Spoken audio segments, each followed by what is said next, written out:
Le damos la bienvenida a Agustín Rossi. Buen día, Agustín, ¿cómo te va? ¿Qué tal? Muchísimas gracias por la invitación. Por favor, un gusto enorme que estés aquí con nosotros. Hoy estaba haciendo algunos recordatorios. ¿Dónde naciste? Nací en Vera. En Vera. Vera, localidad, para los que no saben, que está a 250 kilómetros de Santa Fe, 420 kilómetros de Rosario. Es el departamento más pobre de la provincia de Santa Fe. Bueno, una historia. Mi papá era rosarino, se fue a estudiar Derecho a Santa Fe, se recibió como abogado en Santa Fe, entró a trabajar en la justicia. Una lógica que todavía la justicia sigue utilizando, digamos, ¿no? A veces cuando sos secretario de un juzgado para ascender a juez, primero pasa a ser juez de instrucción en algún lugar del interior de la provincia. Bueno, a mi papá le tocó Vera y después dejó la justicia y se quedó trabajando en Vera como abogado, así que ahí nacimos todos. ¿Y tuviste una infancia de ferrocarril, de fútbol, de potrero? Sí, totalmente. En los pueblos, en esa época, digamos, ¿no? En los pueblos chicos, el pueblo era el patio de tu casa. Claro. Digamos, ¿no? Yo salía de mi casa sin avisar, volvía a la hora que tenía que volver, nunca había ningún problema. Así que uno dejaba la bicicleta en cualquier lado, andaba mucho en bicicleta y después es un pueblo, entonces había potrero, canchitas de fútbol en todos lados. ¿Volvés a Vera? Canchitas de fútbol que además no tenían nada de gramilla, digamos, era tierra, así que venías. Vuelvo más por la política y por algunos amigos que me quedaron. Yo vivía ahí hasta los 17 años cuando terminé la escuela secundaria y me vine a estudiar a Rosario. No hay nadie de mi familia en Vera porque éramos una familia trasplantada, digamos, Claro. ¿no? Mi papá murió muy joven, cuando tenía 49 años. Apa. Yo era muy chico, tenía 12 años cuando murió él. Yo me vine a estudiar a Rosario. Cuando mi hermano se fue a estudiar Derecho a Santa Fe, mi mamá, que era docente, pidió el traslado y se fue a Santa Fe, en donde estaba su familia de origen, digamos, ¿no? Y así que no tengo amigos. Está mi papá enterrado en el cementerio de Vera. Hay una escuela secundaria y un instituto terciario que lleva el nombre de mi padre porque mi papá fue el primer rector e impulsor de la primera escuela secundaria pública en Vera. Ajá. Cuando hasta ese año 58, 57, 58, 59 existía en Vera dos colegios secundarios, el colegio de los curas y el colegio de las monjas, digamos, Claro. ¿no? Y no había escuela pública, y mi papá fue el creador, se armó una comisión, se lo eligió rector una vez, y cuando falleció el colegio no tenía nombre, y a los 10 años de haber muerto mi padre, un poco más, ya en el gobierno de la democracia, gobierno del doctor Alfonsín, la comunidad de Vera, la intendencia, toda la comunidad pidió que le pongan el nombre de mi papá, que yo llevo el nombre de él, así que hay una escuela en Vera que se llama Doctor Agustín Rossi. Qué orgullo, ¿no? Sí, enorme. Más habiendo perdido... Enorme, ¿no? Bueno, y de hecho tengo un vínculo con la escuela, ¿no? Porque cada vez que voy a Vera la visito y cada vez que ocupé algún lugar en la función pública traté de ayudar. Tiene un cuerpo docente muy importante, muy grande. Bueno, este año estuve en septiembre, habré estado, en agosto, septiembre, octubre estuve en Vera y estuve en el colegio. Y este año se cumplen 50 años del fallecimiento de mi papá y van a hacer una serie de actividades, así que seguramente estaré. Con lo cual percibo que no sos ni de Central ni de News, River o Boca. Soy de River. Soy de River, claro, soy imagino, claro, viniendo Sí.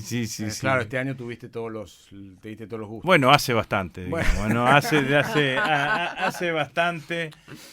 Y yo creo que absolutamente... No genere más odio. No, absolutamente merecido. Che, pues yo soy nací en el 59, o sea que soy parte, me morfé toda la escuela primaria y toda la escuela secundaria hasta el 75 sin River que salga campeón. Fueron los 18 años que River no salía campeón, así que... Y siendo adolescente es duro. Y siendo adolescente. Después me morfé el descenso, así que bien nos toca ahora disfrutar. Contame, ¿estás vacunado por COVID? Tengo las 2 vacunas, me iba a colocar la tercera, pero tuve COVID. Yo te iba a preguntar. Así que sí, tuve COVID estando de vacaciones en la costa. Y bueno, así que ahora tengo que esperar, algunos dicen 60 días, otros dicen 90 días para colocarme la tercera, pero sí, me vacuné acá. La primera dosis me la di en el Distrito Oeste, cuando todavía se vacunaba en el Distrito Oeste, y la segunda dosis me la di en la rural, digamos, ¿no? Como la mayoría de los santafesinos y rosarinos. ¿Qué estás haciendo ahora? Bueno, no ocupando ninguna función. No tengo ninguna función pública, no tengo una responsabilidad de gestión, sí tengo responsabilidades políticas. Soy un dirigente político del Frente de Todos. Tenemos una agrupación política importante en la provincia de Santa Fe que se llama la Corriente Nacional de la Militancia, que seguramente va a seguir siendo protagonista en los próximos años, que tiene dirigentes importantes, Norma López, Roberto Zuckerman, Leandro Busato, dirigentes Germán Martínez, el diputado nacional Germán Martínez. Estoy trabajando en algunas cosas que puedo hacerlas ahora que no estoy en la gestión, que es un libro sobre el FONDEF.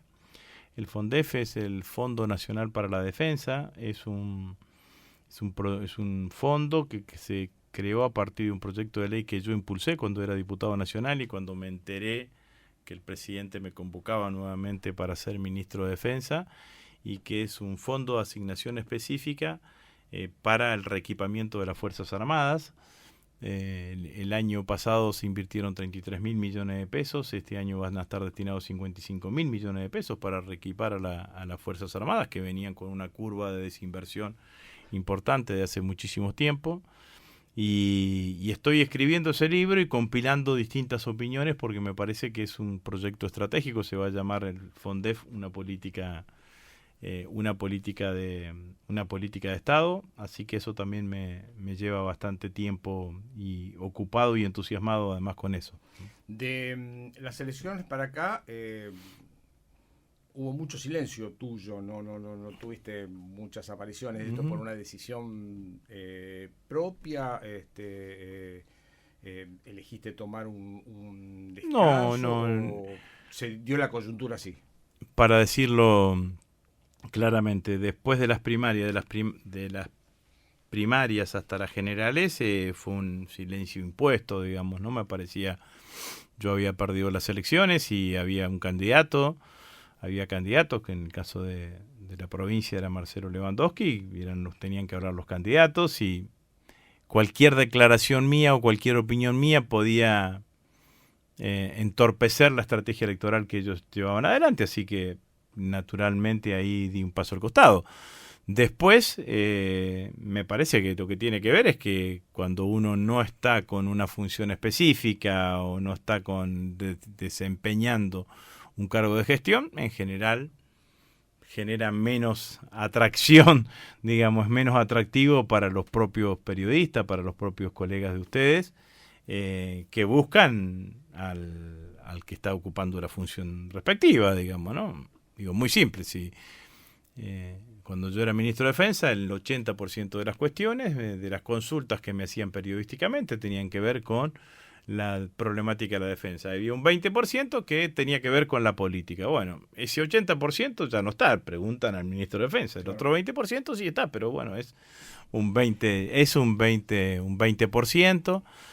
Yo hago un uso bastante intenso de las redes sociales, tengo un espacio virtual que ahora lo suspendí en enero, pero ya a partir de febrero vamos a empezar de vuelta, que es todos los domingos a la noche, a las 19 o a las 20 horas, tengo horario de invierno y horario de verano. Tengo un espacio en mi Facebook, que es un Facebook Live, por el cual hago un análisis de las principales situaciones que pasaron durante la semana, Y en general tengo 600, 800, 1000 seguidores, y que después se replica mucho en el marco de la red social, porque obviamente queda puesto en el muro, y eso me da una interacción bastante importante. Desde siempre, desde hace bastante tiempo he utilizado las redes como forma de comunicarme. Inclusive entre el 2015 y el 2017, cuando habíamos dejado el gobierno con Cristina en el 2015, empecé a hacer una cosa novedosa que se llamó del Face al To Face. Entonces a los amigos de Facebook que más interactuaban conmigo en el Facebook los invitaba a desayunar. Y hacía desayunos, y así, bueno, conocí personalmente una cantidad de gente, adherentes, claramente, la mayoría de ellos. Muchos se volcaron después a la militancia política y participaron y me ayudaron en las distintas cuestiones, pero es una herramienta que utilizo habitualmente, digamos, ¿no? A veces inclusive alguna, porque hago el Facebook Live, hay una colaboradora que las principales conceptos los pone en Twitter, y muchas veces algún medio lo toma, digamos, ¿no? Claro. Bueno, yo Facebook no tengo, pero el desayuno se lo aceptamos. Pero por supuesto, ¿a quién se le niega un desayuno? Claro, así que, mirá esta hora. No, claro, con todo. Cuando arranque de nuevo cuando, con esto, con todo gusto. Ahí está.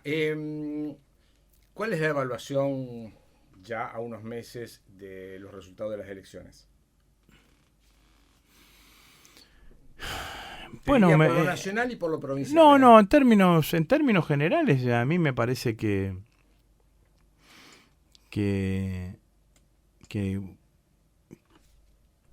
es complejo, digamos, ¿no? Porque hay varias cosas que al mismo tiempo me gustaría decir. Yo creo que todavía no tenemos dimensión de los efectos sociales que ha generado la pandemia en todo el mundo.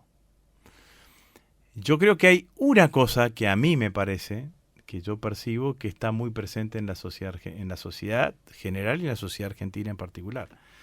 La sensación de finitud, el sentimiento de finitud, está mucho más presente hoy en todos los argentinos de lo que estaba antes de la pandemia. ¿Qué quiero decir? Vos antes de la pandemia no transitabas en la vida pensando que te podías morir. Transitabas. Cuando uno es más grande ya aparece la idea, digamos, sí, ¿no? Pero transitabas en la vida con eso muy al costado, muy al costado. Eso cambió. Sin la incorporación de la muerte. Eso cambió, sí, eso cambió. Tu mujer, alguien se agarra un resfrío en la familia, en cualquier momento uno siente que puede estar a la vuelta de la esquina por lo inesperado, porque es cierto que tenemos las vacunas y que todo eso nos ha permitido resistir mucho mejor. Y entonces esa sensación de finitud hace que las sociedades exijan respuestas más inmediatas. No exijan respuestas hacia el futuro, o no valoren, no es que no valoran nada, que no le den una adecuada dimensión al esfuerzo que uno hace en determinadas circunstancias. Para decirlo como un ejemplo, nosotros le transmitimos a los argentinos todo el esfuerzo que quisimos para contener la pandemia. Pero al mismo tiempo se nos habían disparado los precios, pero al mismo tiempo se había generado una recesión económica, pero al mismo tiempo en ese momento estaba muy presente la pérdida de empleo y una cantidad de cuestiones. Entonces, mientras nosotros le decíamos, mirá todo el esfuerzo que hicimos para comprar las vacunas, para aumentar la cantidad de camas, para una cantidad de cuestiones, esto no estaba en cuenta, y me parece que la gente dijo, está bien, yo te valoro el esfuerzo, pero esto también tenés que hacerlo. Y ahí fue la señal claramente del voto. Un día un amigo me dice, nosotros le hablábamos muy bien, nosotros, los dirigentes del Frente de Todos, estábamos muy contentos con la campaña de vacunación y veíamos que la gente salía con una sonrisa del centro de vacunación, pero se cruzaba al mercadito de enfrente y se le borraba la sonrisa porque no podía comprar las cosas mínimas que necesitaba comprar. Entonces, veníamos de una recesión económica en los 4 años de macrismo, y ese aumento de la inactividad económica que se profundizó en el año 2020, en el 2021 los argentinos votaron de la manera que terminaron votando. Me parece que entre las PASO y las generales, lo que hubo es un fenómeno de recuperación, sobre todo en la provincia de Buenos Aires, y eso tiene que ver con que se intensificaron una cantidad de políticas que tenían que ver con la vida cotidiana, la vida diaria de los argentinos, y eso se valoró y eso logró que la elección fuese un poco más pareja de lo que en las generales de lo que había sido en las PASO. Pero mi mirada es fundamentalmente que lo que sucedió fue eso. Las sociedades hoy exigen respuestas inmediatas. Eso, cuando vos decís no se lograron determinadas cosas,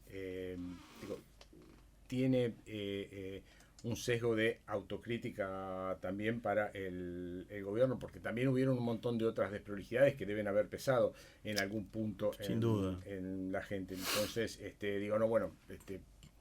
sin duda, la foto claro. de Olivos se pesó, ¿no? Eso sin duda. Ginés, la vacuna, sí, Parril, todo eso Zanini, sin duda claro. todo eso sin duda pesa, digamos, ¿no?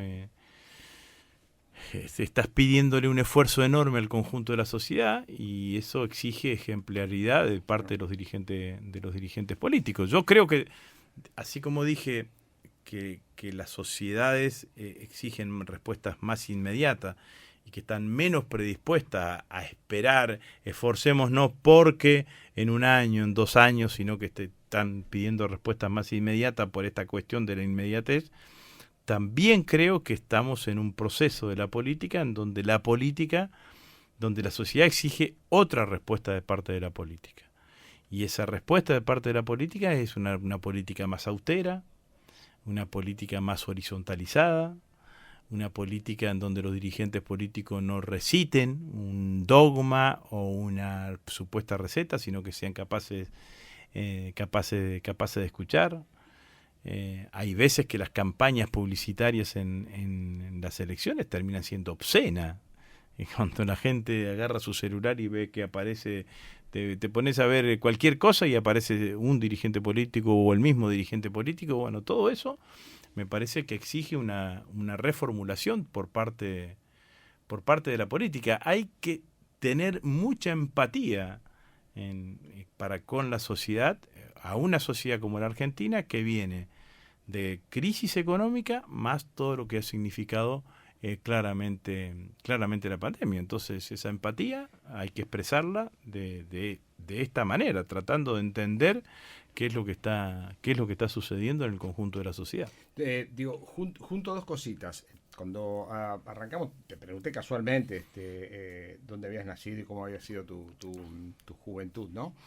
Porque yo siempre me repito hasta el hartazgo diciendo, mira, a la gente lo único que le importa es tener agua, luz, pavimento, si tiene zanja, la zanja cortada, que los chicos jueguen tranquilos en la calle sin que los bajen de un balazo, y yo grafico lo que me pasaba a mí, y los fines de semana ir a comer una pizza con una gaseosa al bar. La gente no pide mucho más que eso, que le corte los árboles, no hay un pedido de sofisticación tremenda, es lo que la gente quiere. Y vos recién decías, se necesita también que la política escuche. Bueno, y a mí me parece que hay un choque. Digo, a la gente no se le da esto específicamente porque la política no escucha. Sí. ¿Cómo logramos que hoy la política escuche y no sea obsceno respecto a estas necesidades que son... Bueno, me parece que hay que cambiar la forma, ¿no? El presidente hizo algunas cosas que después de las PASO que a mí me parecen importantes, ¿no? Esta cosa de que iba a un centro de jubilados, escuchaba, o algún barrio específico del conurbano y se sentaba y escuchaba y anotaba las demandas. Me parece que que la política el camino que tiene que ir es ahí. Digo, esa es una parte. La otra parte es que tenés que acertar con políticas para que ese señor que vos te imaginás pueda hacer todo lo que tenga. Pueda tener su casa, pueda tener el pasto cortado, pueda tener el pavimento, pueda tener su trabajo, pueda mandar los chicos a la escuela y pueda tener una expectativa de que de cultura aspiracional, que es lo que nos identifica a nosotros los argentinos como sociedad. Todos tenemos cultura aspiracional. Cualquier argentino que su hijo termine la secundaria quiere que se vaya, que tenga un estudio terciario, que vaya a la universidad o algún instituto terciario. Y la política tiene que empezar a reconfigurar para que eso sea posible. No la sensación de que tu hijo va a vivir peor de lo que viviste vos. Digamos, ¿no? Que va a tener más complicaciones de los que viviste vos, sino que lo que uno tiene que generar, la sociedad tiene que generar, de que la vida de nuestros hijos sea una vida con menos complicaciones que las que tuvimos nosotros o con mayores posibilidades u oportunidades como para poder desarrollarse. Y después, bueno, obviamente que también después hay una parte que es en términos individuales, pero en términos generales eso es así. Lo que yo creo que cuando vos tenés una situación de crisis y no salís de la crisis de un lado para el otro, las situaciones de no ejemplaridad y las situaciones de pararte en un lugar como superior al conjunto de la sociedad no ayudan, digamos, ¿no? Tenés que tratar de empatizar con los argentinos, con los rosarinos en este caso, tratar de escucharlo. Y creo que esta cosa de austeridad y de cercanía de la política son claramente indispensables. Bien, 25 minutos pasaron de las 8 de la mañana, estamos conversando con Agustín Rossi, lo dejamos descansar un ratito, vamos a una tanda y volvemos. Linda mañana con 21 grados 8 de temperatura, viene ascendiendo, humedad de 67% y en teoría vamos por más, porque según el servicio meteorológico hoy la máxima estaría en los 32 grados. Bueno, Tesandori dice que no hay que creerle al servicio meteorológico, así que... ¿Qué le va a creer? Hace una semana que está por llover, sí, algún día va a llover. Bueno, tiene razón Miguel. Así que bueno, yo la semana El servicio meteorológico depende del Ministerio de Defensa. ¿En serio? El Servicio Meteorológico Nacional. ¿Dónde me meto? Yo también. No. Pero voy a contar un poquito, digamos, ¿no? Porque, sí. ¿Por qué el Servicio Meteorológico Nacional depende del Ministerio de Defensa? Por la Fuerza Aérea. Claro. Porque dependía de la Fuerza Aérea. Porque era absolutamente necesario para los vuelos. Así como el Instituto Geográfico Militar dependía del Ejército Argentino. Hoy es Instituto Geográfico Nacional, que depende también del Ministerio de Defensa. Y también todo el Instituto del Servicio de Hidrografía Naval, que antes dependía de la Armada, ahora depende del Ministerio de Defensa, que es el que te da la altura de las mareas y todo ese tipo de cuestiones. Claro. Tiene un muy buen núcleo de profesionales y de técnicos que vienen trabajando hace muchísimos años. La actual directora la había designado yo en mi anterior etapa en la gestión del ministerio. El gobierno de Macri la dejó durante 4 años. Es la vicepresidenta de la UIM, Unión Internacional de Meteorólogos, así que tienen muy buenas capacidades el servicio meteorológico. Después lo que pasa es que lo que dicen siempre ellos, vos cuando pronosticás, siempre le transmitís al conjunto de la sociedad el peor escenario que pudiese suceder, porque el pronóstico te tiene que a vos ayudar a protegerte de un mal tiempo, por decirlo de alguna manera. Si después no sucede, listo, no hay ningún problema. El pronóstico falla es cuando no te advierte del mal tiempo. Así que vos, eso esto no lo teníamos, Eso es interesante, eso es así, y hay todo un debate, y esto primero hay toda una cuestión que el Estado tiene que fortalecer, porque empiezan a haber servicios privados. Sí. Que empiezan a haber servicios privados. Y hay otro debate mundial que es el tema de las creaciones artificiales de los climas. Por ejemplo, vieron ustedes pues que en la zona cerca de la cordillera están esos aviones que evitan las tormentas de granizo para proteger la cosecha. Sí. Todo eso es un debate mundial que hay hoy en la meteorología. ¿Y en el Ministerio de Defensa se habla de eso también? Es parte del servicio meteorológico. ¿Te fuiste aplaudido del Ministerio de Defensa? Sí, un orgullo. Es un orgullo porque la verdad que es la primera vez que un ministro de Defensa se va aplaudido por los generales, los almirantes y los brigadieres, que en general vos sabés que los militares no aplauden cuando están con uniforme, porque consideran que la aportación del uniforme ya es la generación del respeto, y el aplauso puede ser confundido con una adulación, y la adulación no está permitida dentro de los reglamentos militares. Pero sí, me fui muy contento, muy conforme con la gestión. Hicimos 3 cosas que a mí me parece que son trascendentes.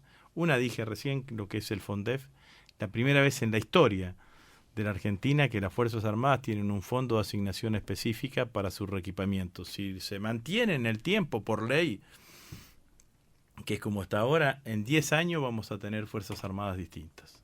Y esta cosa de frustración que tienen todos los chicos que ingresan a alguna Fuerza Armada, que te notás en la Escuela de Aviación y después no tenés aviones para volar, o te notás en la Armada y no tenés barcos para navegar. Bueno, eso se va a cambiar y se va a impulsar fuertemente todo lo que es la industria para la defensa.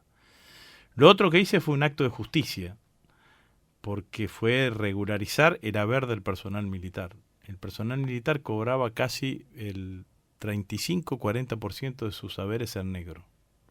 Y eso, como para todo trabajador, a la hora de computar el retiro, no computaba. Claro. Entonces, si vos eras un coronel y cobrabas 100.000 pesos, pasabas a retiro, pasabas a cobrar 50.000 pesos porque no computaba. Y el presidente me acompañó en esa decisión y normalizamos absolutamente los ingresos del personal militar. El personal militar ahora cobra todos sus ingresos correspondientes en blanco, y eso computa claramente en todo lo que significa el haber de retiro. Y lo tercero que hicimos fue el enorme despliegue que se hizo con las Fuerzas Armadas en el marco de la pandemia, que fue el despliegue militar más importante después de la Guerra de Malvinas, que va a cumplir 40 años ahora del desembarco, pero fue el despliegue militar más importante después de la Guerra de Malvinas. Teníamos 14 comandos de emergencia divididos en todo el país, que hicieron de todo. Vacunaron, testearon, armaron salas de PCR, desplegamos hospitales militares reubicables. Al principio de la pandemia traíamos argentinos que estaban en el exterior con aviones de las Fuerzas Armadas. Cuando estaba todo suprimido, los aviones de la Fuerza Aérea eran los que distribuían los respiradores en todas las provincias, en todas las provincias argentinas. La verdad es que se hizo una tarea y distribuimos comida. Acá en Rosario el personal militar distribuía bolsones de alimentos secos en los barrios más, nos indicaba el Ministerio de Desarrollo Social de la provincia, pero en otros lugares hacíamos comida, porque teníamos siete lugares, por ejemplo en La Matanza, en donde se hacía la comida y se distribuía en los distintos lugares en el momento de la cuarentena estricta. La verdad es que se hizo una tarea enorme que generó una corriente de simpatía importante hacia todo el personal militar, así que yo salí muy conforme con mi gestión. Agustín, fuiste el único que renunció. Bueno, ¿y eso está bueno o está malo? No sé. Vos, sabes, no sé siquiera si estás arrepentido, dijiste el único que se fui yo, al final pidieron que los candidatos. No, bueno, el presidente tampoco tuvo demasiadas opciones, digamos, ¿no? El presidente fijó una conducta y me incluyó cuando anunció eso y bueno, yo no hubiese podido seguir siendo ministro de Defensa mientras era candidato, porque el Ministerio de Defensa, si bien no es un ministerio que que por ahí está en la primera plana de los diarios. Es un ministerio que es muy amplio, tiene muchísimas facetas y hay que estar todo el día. Hay que dedicarle muchísimas horas por día, digamos, ¿no? Yo llegaba al ministerio a las 8:30 de la mañana y me iba a las 9:30, 10 de la noche todos los días. Inclusive en las primeras épocas de la pandemia, hasta los sábados hacía esa tarea, ¿no? Así que el presidente fijó esa regla y bueno, y había que acatarla. Me parece que estaba y también está bueno, ¿viste? Poder irse del poder. Bueno, pero pareciera que es difícil. Sí, bueno, es difícil, pero también está bueno poder irse, ¿no? Poder decir, bueno, listo, está bien, tomaste una decisión política, te vas del poder. No me pesa no tener poder, digamos, no. Yo disfruto de cuando tengo la posibilidad de gestionar y de tener un espacio de poder, lo disfruto porque me gusta gestionar, me gusta resolver las cuestiones, como estas cosas que nombré, las tres más importantes en el marco de la gestión del Ministerio de Defensa. Pero cuando no tengo poder también disfruto, ¿no? También disfruto de ahora me voy a tomar un café con un amigo después de acá. Acordate el desayuno para Alejandro y para mí. Sí, lo mando, digamos. La semana, no, ahí sí, vamos. Pero manejo mi propio auto, voy al supermercado. Entonces también disfruto de eso. Y no me parece mal no me parece tampoco una cosa. ¿Qué te dice la gente cuando te ven el chaquito en el supermercado? Muchos se paran a saludarme, los que son de nuestra corriente política. En general me mira con respeto. Por ahí hay algún desubicado, digamos, ¿no? Pero son los menos. La verdad que son los menos, ¿no? Agustín, me parece que es. ¿Por qué elegiste a Alejandro Rodenas para ir en una dupla? O sea, no sé si la elegiste, digo, porque... No, sí la elegí. Nosotros primero nos conocemos desde hace muchísimos años, habíamos militado en la juventud juntos, cuando ella estudiaba Derecho y yo estudiaba Ingeniería. Éramos parte de ese mismo grupo juvenil, digamos, ¿no? De alguna manera fuéramos parte de la generación de la juventud peronista en ese momento que peleó contra la dictadura y que participó de todo lo que fue la primavera democrática, ¿no? Yo seguí militando en política, fui concejal, Alejandra decidió que su camino era en el marco de la justicia, obviamente no teníamos caminos que nos encontrábamos mucho, y después se dio un proceso en el año 2017 en donde competimos en una primaria, ¿no? Y después del resultado de la primaria, la verdad que trabajamos de manera muy coordinada y con mucha empatía, con mucha comodidad ambos en todo lo que significaba en todo lo que fue la campaña general esa del 2017, que hicimos una muy buena elección y que yo creo que fue el preludio para ganar las elecciones del 2019. Y bueno, y en este momento además venía charlando con ella y creíamos que había que tratar de construir una alternativa distinta a la que proponía el gobernador de la provincia para de alguna manera expresar de que en el peronismo de la provincia de Santa Fe no había una sola mirada, sino que había una multiplicidad de miradas, o al menos dos miradas. Y yo creo que eso, independientemente del resultado electoral, se consiguió, ¿no? Porque el peronismo sacó en Las PASO el 30% de los votos, el 20% lo sacó el gobernador y su lista, y el 10% lo sacamos nosotros, o sea que de cada 3 ciudadanos santafesinos que votaron al Frente de Todos, uno nos votó a nosotros, y ese objetivo de alguna manera se cumplió y que era lo que nosotros obviamente primariamente buscábamos. Obviamente que queríamos ganar las elecciones, que en algún momento sentimos, bueno, muchas encuestas también nos decían que existía la posibilidad de ganar las elecciones y de tener el enorme orgullo de lo que significa poder representar a nuestra provincia en el Senado de la Nación, pero conforme con lo que hicimos, y Alejandra es una gran compañera, yo la valoro mucho, la quiero mucho, es una gran compañera en el buen sentido, digamos, ¿no? Es muy compañera. Bien, nos vamos a una tandita, después te hago un ping-pong de nombres antes de irnos. ¿Cómo no? Muy bien, fantástico. ¿Qué onda con Perotti? Bueno, te lo Veníamos pregunto así. también. Primero voy a contestar ese mensaje. ¿Puede ser? Ah, sí, por supuesto. Bueno. Espera, porque acá. Dice así: buen día, si puede quiero enviar un saludito especial a Agustín Rossi, hijo, fui su maestra en la escuela Sarmiento, mi nombre es María del Carmen. Bueno, gracias María del Carmen, se lo voy a transmitir. Mi hijo mayor se llama Agustín también. Y Tu papá, vos y tu Sí. hijo. Sí. Y vive hace años que está viviendo en Washington, así Mirá. que se lo transmitiré. María del Carmen, ¿no? Sí, María del Carmen se lo voy a transmitir. Perfecto. No, tengo diferencias, digamos, con Perotti. Esto que es claro, tengo distancias. Yo trabajé mucho para que Perotti fuese gobernador de la provincia, que tenía otras expectativas de su gobierno y de su liderazgo. Yo creía que iba a ser un liderazgo moderno, un liderazgo participativo, un liderazgo que incluya al conjunto de las fuerzas de las fuerzas políticas que le permitieron ser gobernador de la provincia. Nada de eso sucedió. Es un liderazgo muy encerrado en sí mismo. Así que no comparto, simplemente. ¿Podés llegar a analizar si es buena, mediocre, mala gobernación?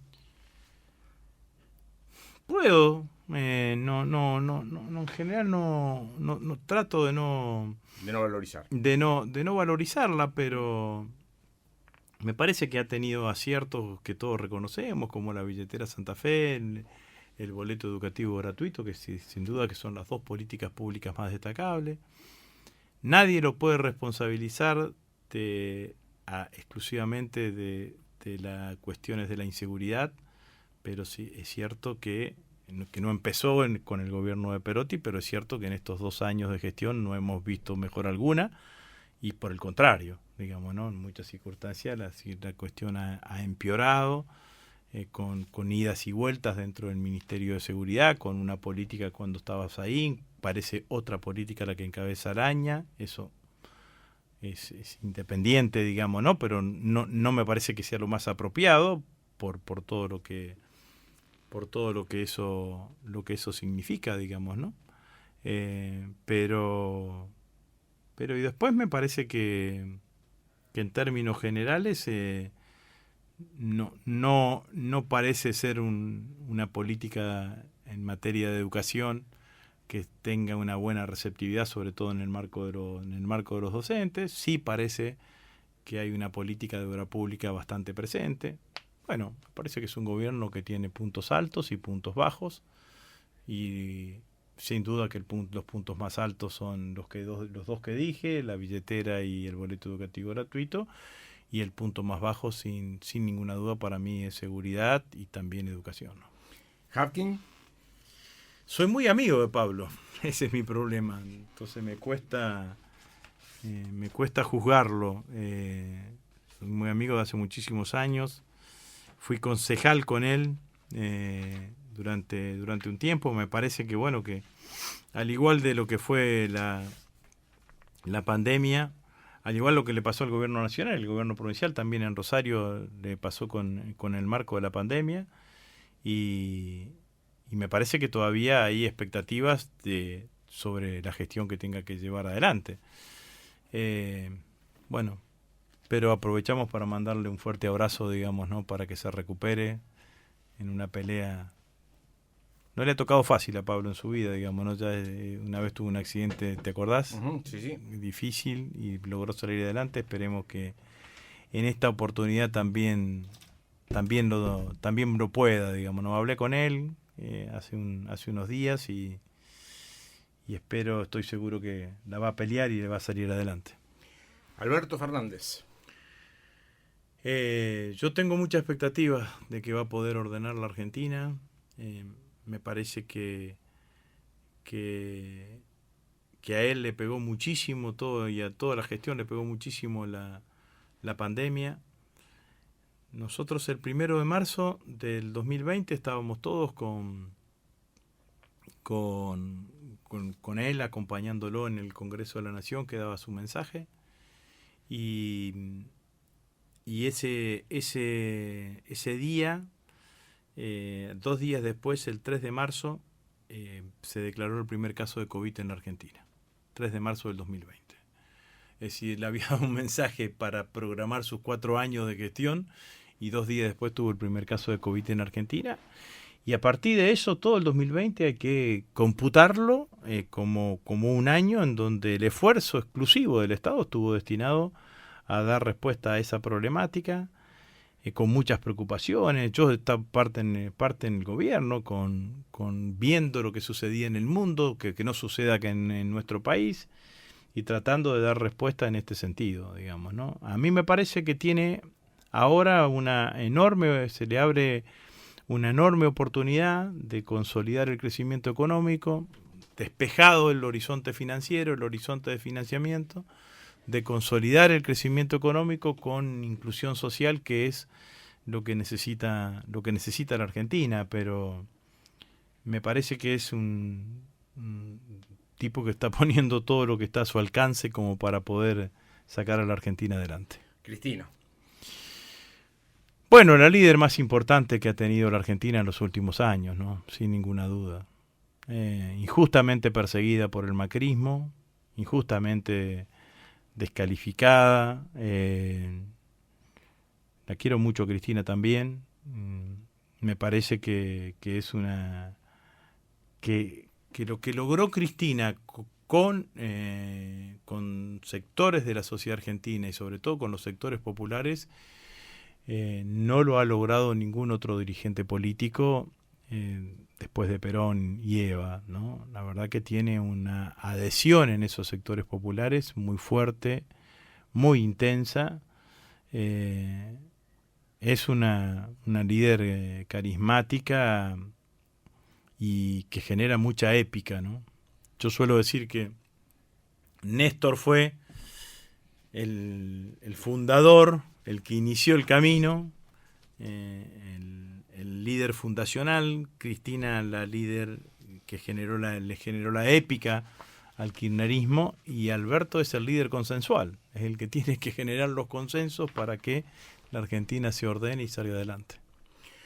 Muy bien.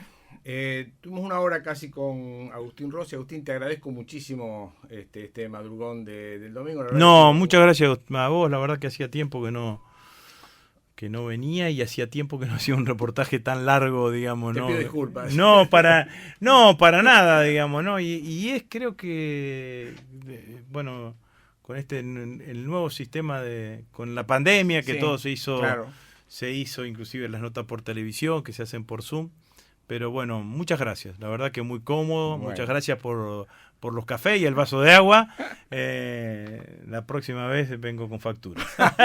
Bueno, muchísimas gracias.